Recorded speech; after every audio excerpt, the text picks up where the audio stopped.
Ouais, mais bon, c'est quelque chose qui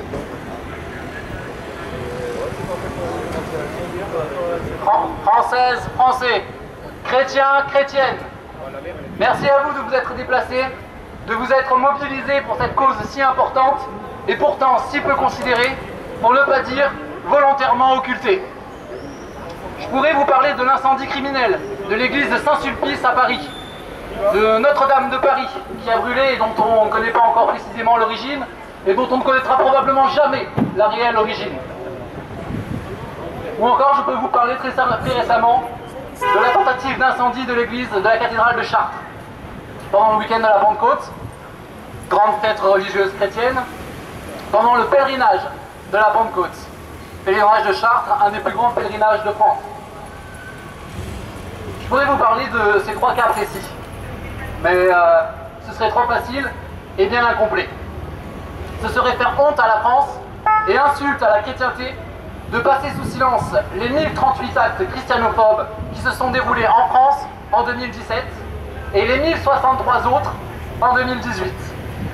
Vous pouvez compter, cela fait quasiment 3 églises attaquées par jour en France.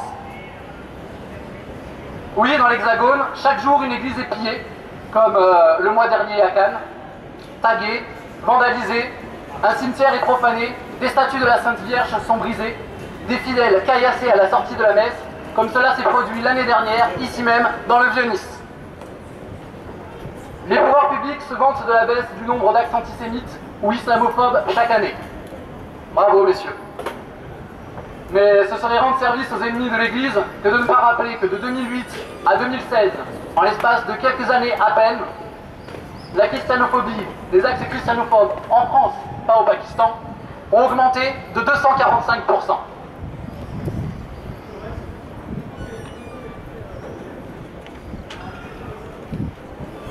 Qui cela émeut-il? Pas les médias, visiblement, et encore moins ceux qui nous gouvernent. Nous sommes régulièrement vigilants pendant les différentes messes de l'année.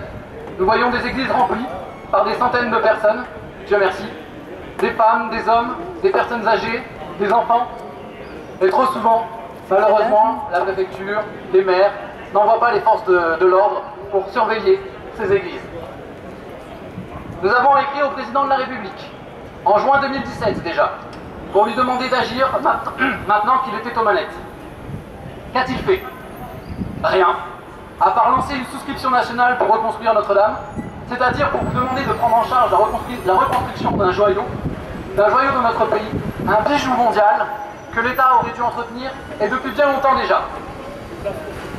Visiblement, nous avons oublié depuis un moment que la France est la fille aînée de l'Église, et que c'est conjointement avec l'Église que notre France bien-aimée est devenue un phare de l'humanité, un exemple, un modèle, un rêve pour le monde entier.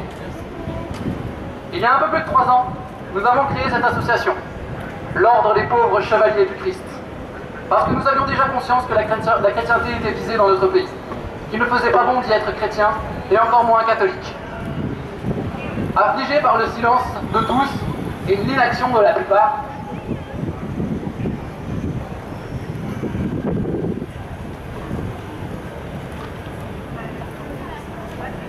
nous avions pris la décision de nous retrousser les manches et d'agir. Il est important de nous réapproprier nos églises. Il est urgent de surveiller nos lieux de culte.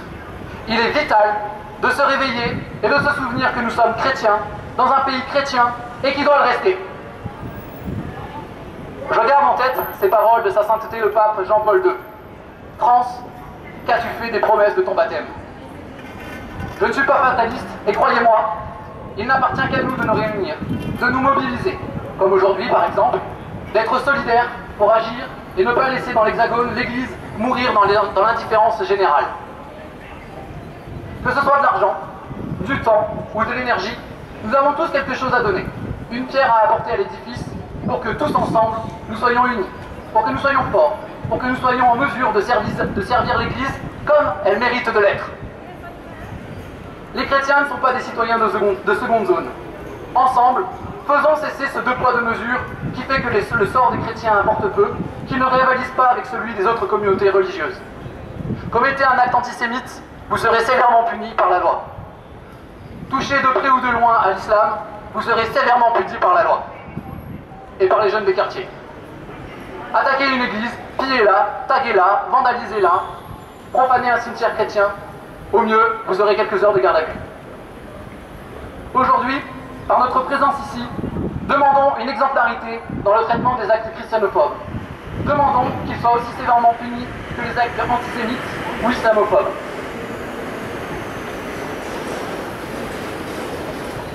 Reprenons notre pays en main, il le mérite. Et vive le Christ roi!